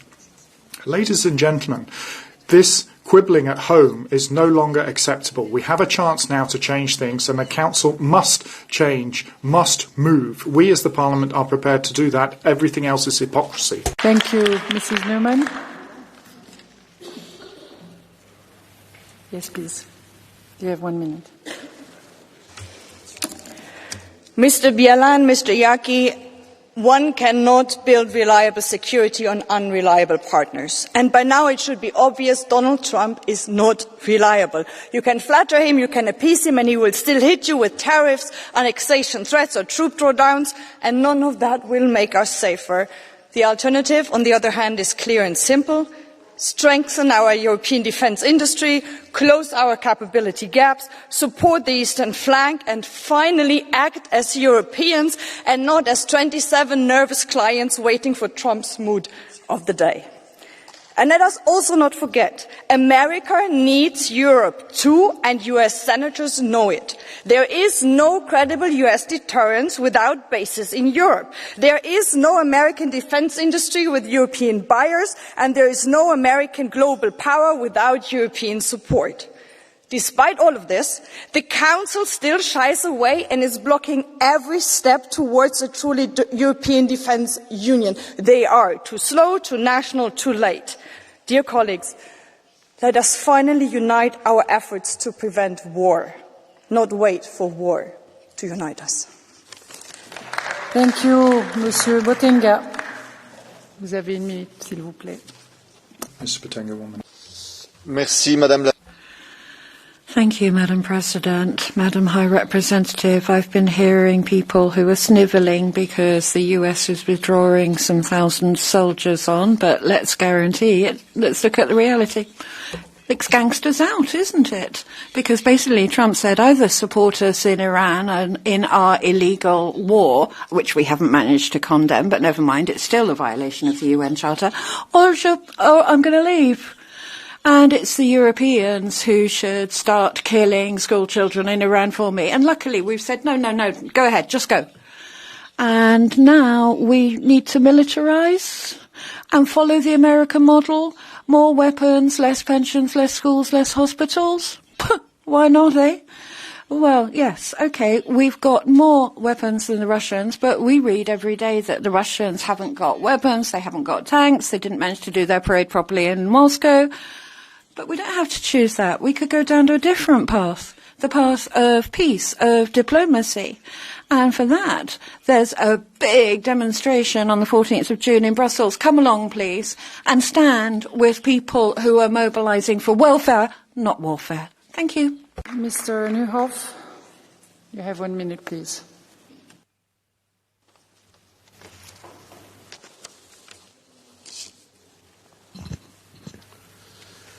The United States are withdrawing troops that they moved to Europe because of the Ukrainian crisis. That had been announced politically and therefore was predictable.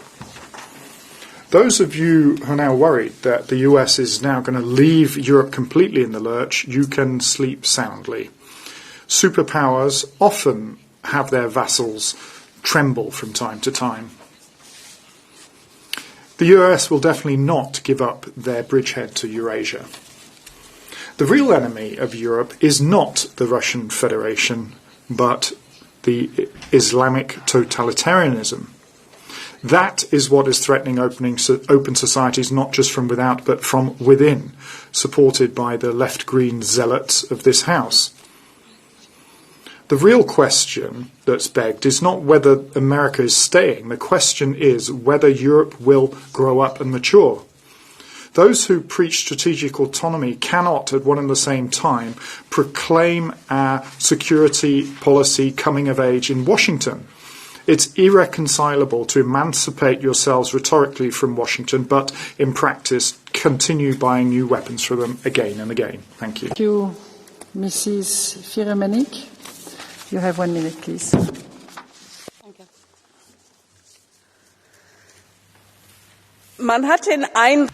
One has the impression that some people in Europe have completely lost their minds with the war in Ukraine. You, Madam, against Russia, that Europe ought to work in the direction of Russian capitulation. And at the Security Conference, it was stated that indeed Russia can be defeated. And they continue along this particular policy. So now, apparently, this particular proxy war has now turned into a European war against Russia, threatening security, and it really does threaten to reducing everything to dust. I always thought that every individual ought to be against war, until I found out that some people are in favor of war.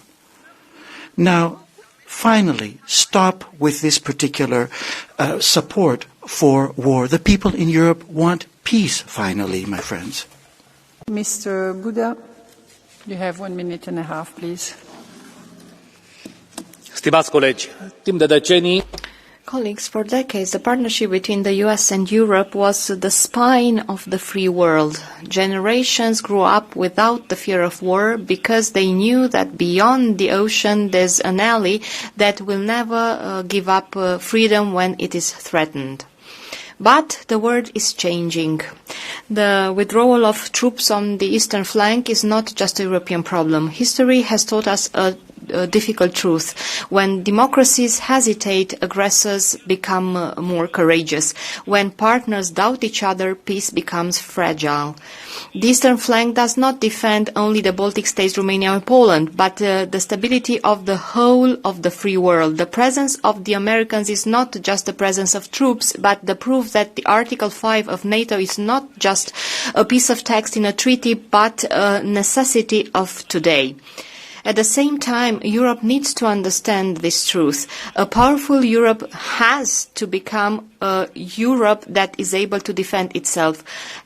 Together with the US, together we can guarantee the peace of this world. Smith-Jack, you have 1 minute, please. Nasz największy sojusznik przestał być przewidywalny, a jego... Our biggest ally is no longer credible, and its decisions are a risk to our safety and security. The right wants to back him, but we want to create our own force. We have to be bold, and we want unified Europe, not a continent in pieces. We want huge Europe, from Lisbon through Berlin and Warsaw all the way to Kiev. And as Poland, we also have to speak about arguments and the force of arguments and the argument of force. We should not be afraid anymore. We are, as Europe, the fatherland of democracy. And now we heard people who dreamt about unified continent in the morning. Thanks to such people as Lech Wałęsa or Aleksander Kwaśniewski, it is my country which was able to join EU and NATO, which are the pillars of our security and development. So I call our American allies, have the bravery to continue the partnership, which for years was the cornerstone of our situation. However, we have to fight for the continent. You, American allies, you also should not take it for granted. Mr. Terrace, you have 1 minute, please. Try all to stick to your time. Thank you. Dear colleagues, the latest US decisions to reduce military development and deployments in Europe, including cancelled troops rotation to Poland and Romania, should be viewed as an opportunity, not a crisis. Since Obama years, Washington has signalled its strategic shift away from Europe, yet most European countries failed to strengthen their own defence. It was President Trump's first term that finally forced Europe to take decisive the defence seriously and move towards higher spending commitments. While Poland and other countries on the eastern flank have dramatically increased their military capabilities and budgets, too many Western European countries continue to underinvest and delay meaningful defence actions. We must stay committed to NATO and the transatlantic alliance, but friendship with America cannot mean dependency, as the Americans also said. To be strong again, Europe needs to rebuild its own industry, increase ammunition and air defence production, secure its border and achieve energy independence. The message must be clear. To Moscow, that Europe will not be intimidated. To Washington, that we will carry our own fair share. And to our citizens, that peace is protected by strength. Europe must and can stand on its own feet and protect itself. Thank you. Madame Loiseau, vous avez une minute. 1 minute. Donald Trump is right. Yes, you heard correctly. Trump is right. It's time for Europe to be responsible for its own defence. It's the least that we owe our citizens, be capable of deterring an external aggressor and defending ourselves. This is what France has chosen for the last 60 years, strategic autonomy, and we've been suggesting this to Europe for 10 years. But Donald Trump is also wrong, because instead of helping Europe do this, he's undermining them. At a time when Russian aggression has never been so flagrant, and when at this point in time there is no military alliance as respected as NATO. But let's talk about other things. Let's get to work so that European defence is at the heart of this alliance and can defend our continent. There is no time to waste. It's vital. We've lost the certainty that we can count tomorrow on the US to defend us. Well, in that case, let's just count on ourselves and let's make it that we can count on ourselves. U heeft 1 minuut, alsjeblieft. Europe has been blindsided by Trump many times, threatening Greenland, betraying Ukraine. But for once, Trump is just doing what he said he would. The withdrawal of American soldiers from Germany and Poland should not come as a surprise to anyone who has listened to the US in the past years. At this point, I don't even blame Trump. I blame European leaders who are shocked, when they should have seen this coming from miles away. European leaders, when it comes to our security, hope is a bad strategy. Instead, join our network of 40 MEPs acting across party lines to take our security out of American hands and into our own. Let's build the European Defence Union together. For every 5,000 troops Trump withdraws from Europe, we should replace them with 5,000 of our own. Bottom line, we need our own European defence, regardless of the latest clown show coming out of Washington. And that, by the way, is also the best way to strengthen the North Atlantic Alliance. Dank u, mevrouw Terlaak. U heeft 1 minuut, alsjeblieft. You have 1 minute, Madam Terlaak. President. Probably on the menu. Dat zei Mark Carney. That's what Mark Carney said. And some people are afraid that we're on the menu now. But the opposite is true. A stronger Europe is going to make an alliance stronger. Real partners have got to be able to stand on their own 2 feet. And the withdrawal of American troops shows that Europe has to shoulder more responsibility for her own security. If we want to protect our security, we've got to negotiate now. Security is not a luxury. It is a duty of the government. We've got to invest in defence capacity in the industry, and we've got to do this really quickly. But luckily, we have everything at home to be able to sit down at the table and do this. We've got to do this together as Europe. Thank you. Thank you, Mr. Dinku. You have 1 minute, please. Thank you, Doamnă Comisar. Madam Commissioner, the gradual reduction of the American military presence in Europe should mean to us the beginning of a new era as far as our security is concerned. What Mrs. Strack-Zimmermann said is truly worrying. We must build our own defense programs, solid programs. Let's think of a few examples. The SAFE program. The SAFE program is also already very controversial in many European countries. It risks becoming a mechanism for creating debt without any real industrial integration. Second, the tension between military development and democratic transparency.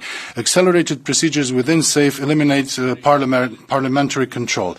Then we have imbalances between the member states. Larger states will develop more, smaller states will not. The fourth problem is the lack of European coordination, and that is the greatest problem. Each and every member state negotiates, buys separately and establishes separate priorities. And then we have a dependency on foreign suppliers, which is not good.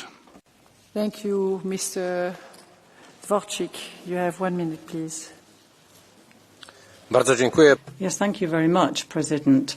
Ladies and gentlemen, it's very symbolic that in the 5th year of the war against Ukraine, Angela Merkel has been granted the European Order of Merit, and we know about Nord Stream and Putin. So obviously we can see that no conclusions have been drawn from most recent history.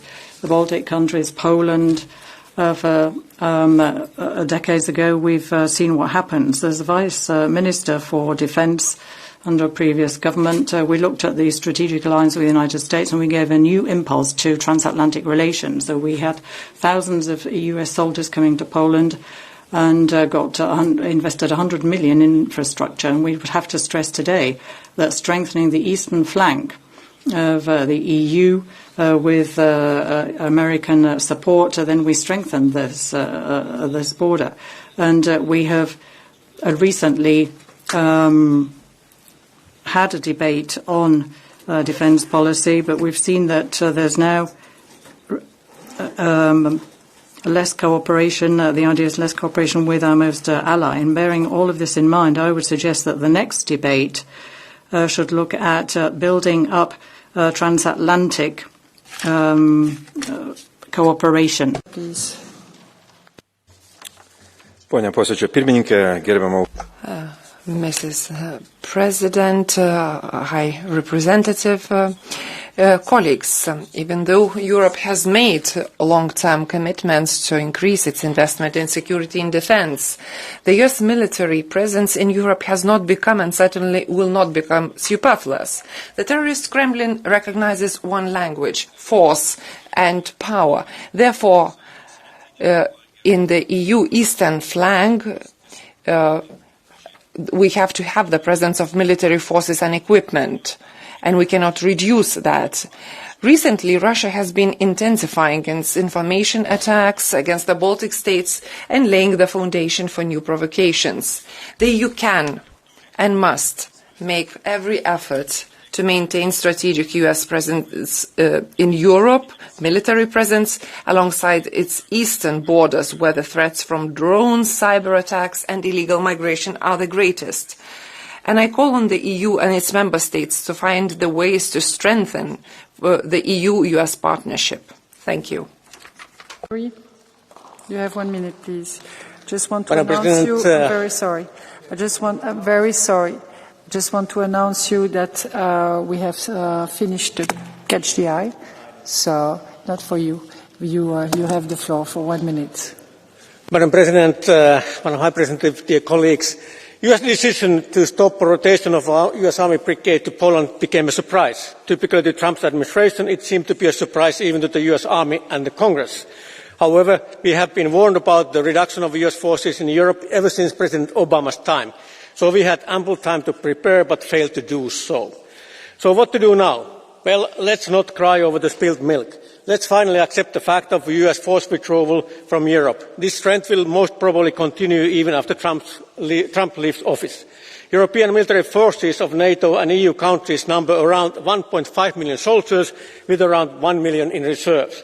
US combat forces represent only around 5% of the European combat power. Europe can defend itself without the United States.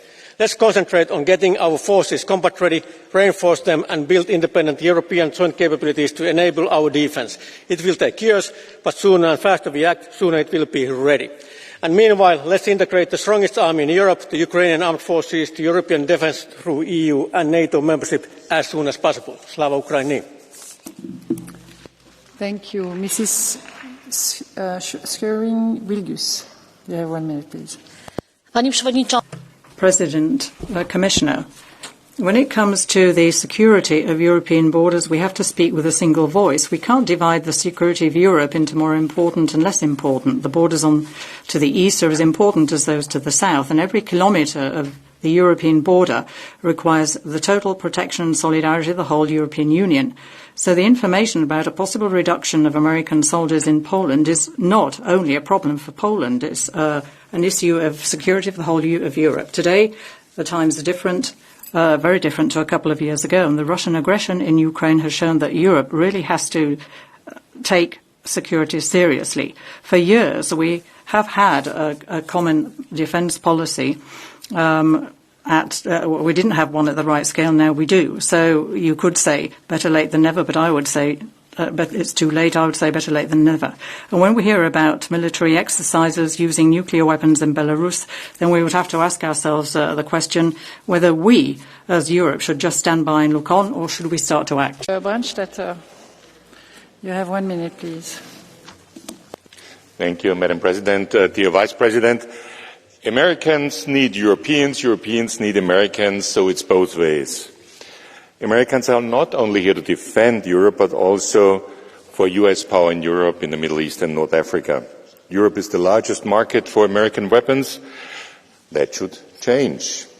I recently visited Rammstein and also the FBI in Washington, and I found out American officials say we need each other and we should keep on working together. But the problem is the US president, because he doesn't like an independent, he doesn't like a strong Europe, so that means we even have to get stronger.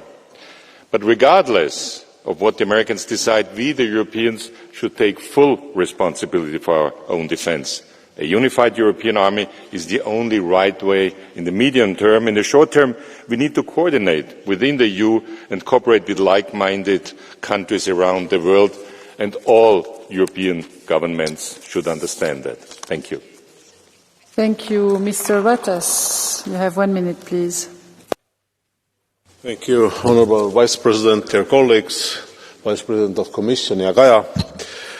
For decades, the transatlantic alliance has been the foundation of Europe's security. The presence of the United States in Europe, especially on NATO's eastern flank, has been essential for our protection. Recent Washington decisions shows the shift in American strategic priorities.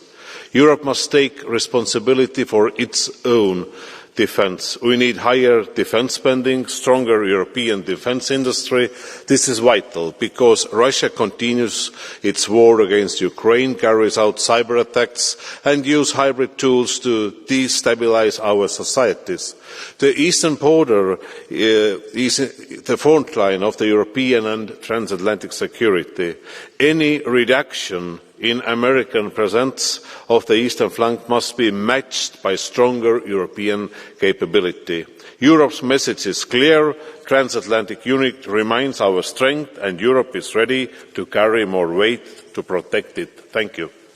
Thank you. Thank you, Mr. Andriukaitis. You have 1 minute, please. Madam President, dear Vice President of the Commission, colleagues, for over 70 years, transatlantic alliance was the backbone of global security. The US decision to reduce troop deployment in Europe is regretful and irresponsible. The EU is strong in our soft power globally, but in defence not. However, we cannot outsource our security forever. Europe must now take responsibility for its own defense. That means real budget, real capability, a real EU industry, real joint procurement mechanisms, personal equipment, and also our solidarity in our Eastern European Union flank. And it means our unwavering support to Ukraine. In a world this interconnected, any invasion will affect everyone. In Union of 27, all 27 will suffer and bear the consequences. One would be affected. It is naive to think that being far from eastern flank protects you from aggression. We want a strong EU defense and security union. We want a strong transatlantic partnership, but we can't be held hostage to the mood of any single president. Europe will not be abandoned. We will defend itself. Thank you, Mrs. Kulmuni. You have 1 minute, please. Arvoisa rouva puhemies. Madam Chair, last weekend in Finland we celebrated the day of commemoration of the fallen ones. We know what the price for independence is, and that is priceless. Every EU member state bears the responsibility for the future and security of the Union. The countries along the eastern border and everyone who sees what is happening in Ukraine as a result of Russia's war of aggression understands that the pursuit of freedom from strategic dependencies is the foundation of stable future, be it the Chinese components or the American troops. We cannot afford to depend on anyone but ourselves for our security on this continent. And at the same time, there must be the political will for every member state to do its part. Of course, it is important to strive for maintaining transatlantic cooperation, but not at a price that removes the keys to our security and our independence from our own hands. Thank you have 1 minute and a half, please. Ladies and gentlemen, I did actually have another speech prepared, but quite frankly, having listened to Mrs. Dvorchik, Pani, Yaki and Bielan, I've had to change it. They are all Law and Justice members. They seem to speak not as Polish members, but as part of the MAGA movement, American MAGA movement. And I do apologise. It was quite embarrassing, so I apologise to those here.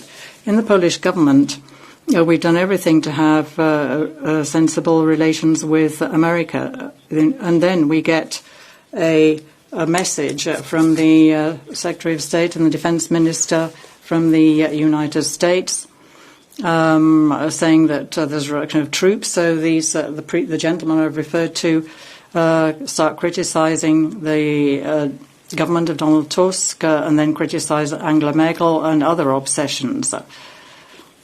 And then they also complain about the European Union. If you're a member of the European Parliament as well, then there's almost a crime. It's not just silly. And I must say, I am very sorry for the Italian colleagues in the ECR that they have such Polish colleagues. Go to the Catch the Eye. I will first ask Mr. Jonsky to take the floor. 493. Bardzo dziękuję. Yes, thank you very much. Thank you, President. Commissioner. Enough. Enough, Mr. Yaki. Enough, Mr. Bielan, and these games about security.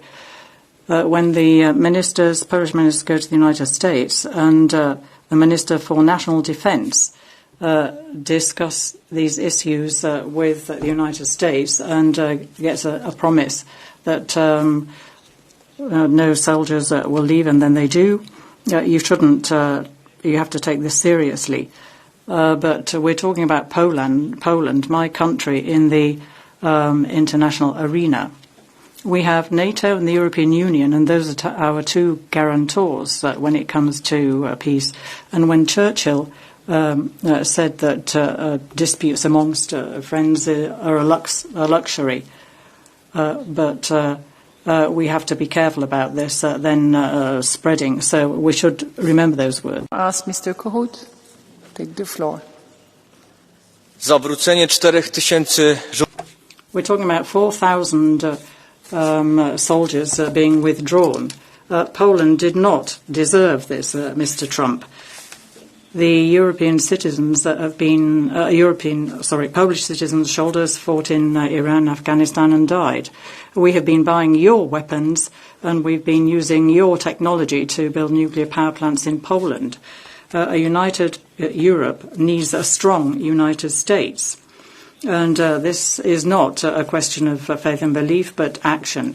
So we have to have deep reform of the European Union. We have to get over this crisis. We need a European army, European rapid reaction force. Secondly, a European nuclear deterrent, so that we don't have to depend on the United States in this field. And then, of course, an institutional reform of the European Union to move from unanimity to a 4/5 majority voting. So we have to be stronger. It's not a choice, it's a necessity. Mr. López Aguilar. High Rep Kaja Kallas, para que la Unión. Thank you very much, High Representative. We're seeing the withdrawal of militaries by the USA in Europe. But the European Union must have its own voice. It must be listened to and respected. And this is very difficult with the double standards. We have Russia's aggression in Ukraine, but there's no word about the genocide that's being perpetrated by Israel in Gaza or the action in Lebanon. And there's also the war in Iran. And of course, this double standard is exacerbated when the Commission invites the Taliban to talk about returns of citizens.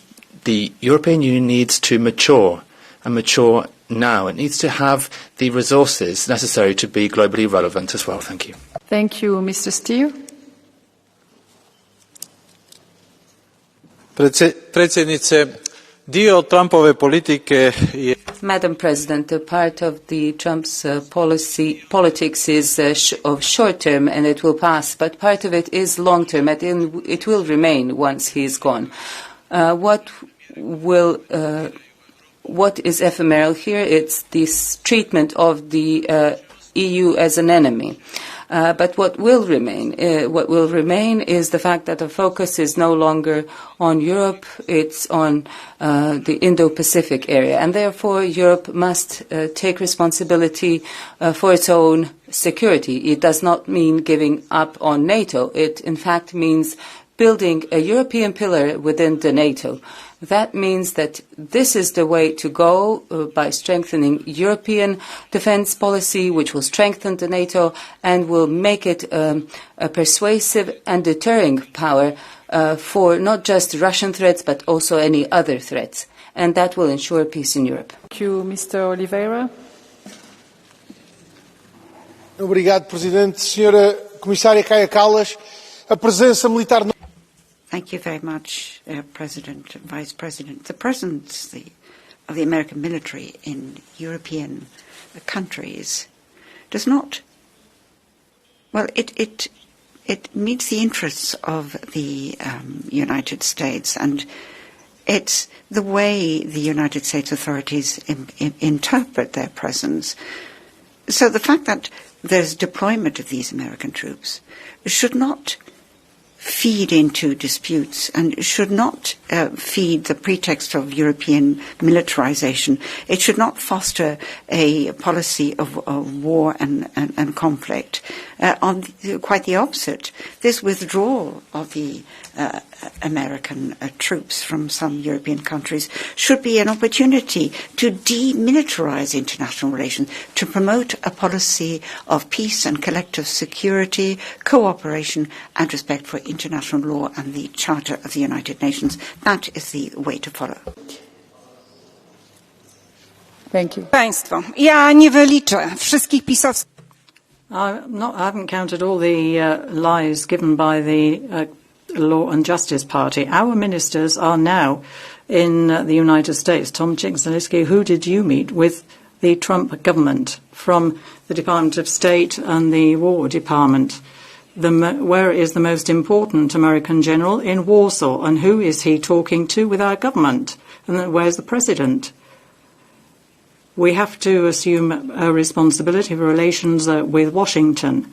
Trump's government is talking with us because he believes in what we're doing in our interests. Trump doesn't respect you. He is just using you for his own interests. And your diplomatic skills, well, they just serve for photo opportunities and taking a photograph of Zbigniew Ziobro. So if you do have any close ties with Washington, please use them for the security of Poland and not to hide somebody like this gentleman. So we act, we don't just talk. Thank you, Mrs. Kallas. You have the floor. Thank you, honourable members, for this debate. I think what was the majority's view is that we need to do more for our defence. We have heard US pleas loud and clear that Europe should take up European security, so we are working on that. And it is also clear that US military footprint in Europe is the major contribution to NATO's deterrence and defence, but Washington's geopolitical priorities are different. They have been very open about this. So what we can do about this is make ourselves stronger so that we can also stand up for ourselves. Thank you. Bardzo dziękuję. Yes, thank you very much. I'd like to close the debate, and we now move on to the next point on the agenda.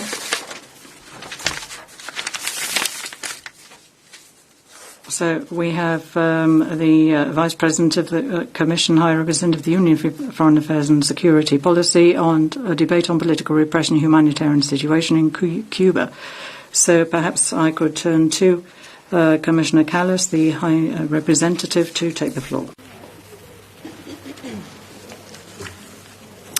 Dear President, honourable members, the situation in Cuba is getting more serious by the day. After decades of decisions of harming the country and its own population, Cuba urgently needs to make fundamental changes.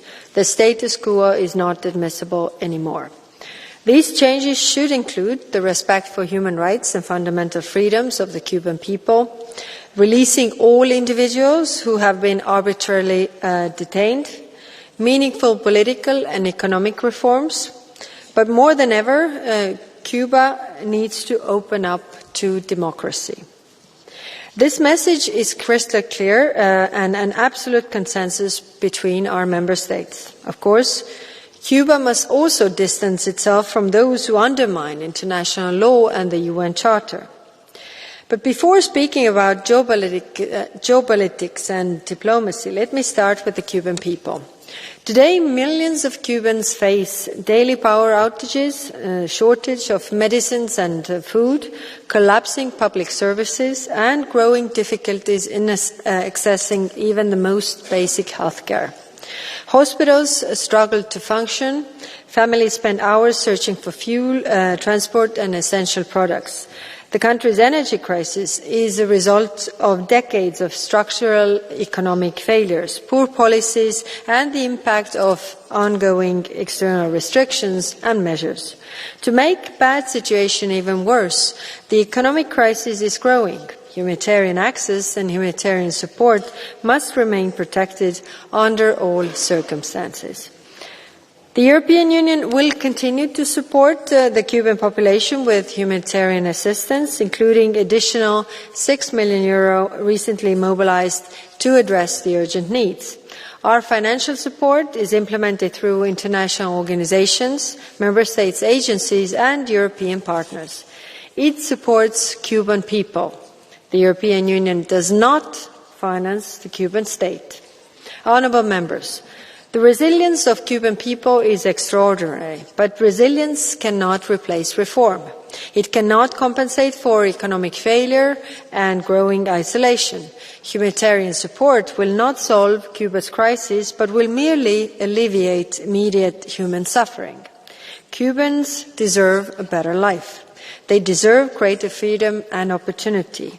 The choice to stabilise the situation and thereby open a credible path forward can only come from the inside. Havana should not postpone important decisions any longer. Along with ending political repression, Havana should also end the uncompromising grip on the economy that is holding the country back.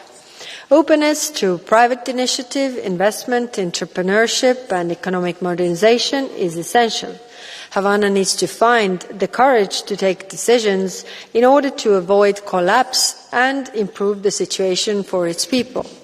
The European Union has played an important role in accompanying reforms, particularly through support to small businesses and entrepreneurs.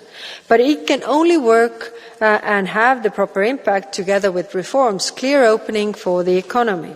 Sustainable economic reform cannot happen without legal certainty, independent economic actors and freedom, including for the citizens to express themselves. This is why the European Union consistently raises the situation of political prisoners, restrictions on fundamental freedoms and the need for meaningful reforms.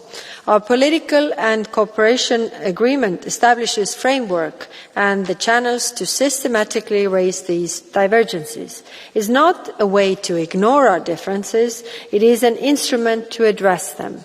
But this agreement is also not a silver bullet. We all want to improve the way this agreement delivers. Honourable Members, with regards to current developments, the EU's position is clear. Havana should end the political repression and its uncompromising grip on the economy that is holding the country back. The decisions need to stabilise the situation and open credible path forward can only be made by Cubans themselves. Further instability in Cuba only risks greater humanitarian, migratory and security consequences for the Cuban people, but also for a wider region. Negotiated reform today is preferable to collapse tomorrow. Thank you. Thank you. And now, on behalf of the EPP, we have David McAllister for 1.5 minutes. Madam High Representative, thank you for giving me the floor. Dear colleagues, more than 6 decades, the people of Cuba are suffering under the continuous repression of the authoritarian regime, and I would like to underline many things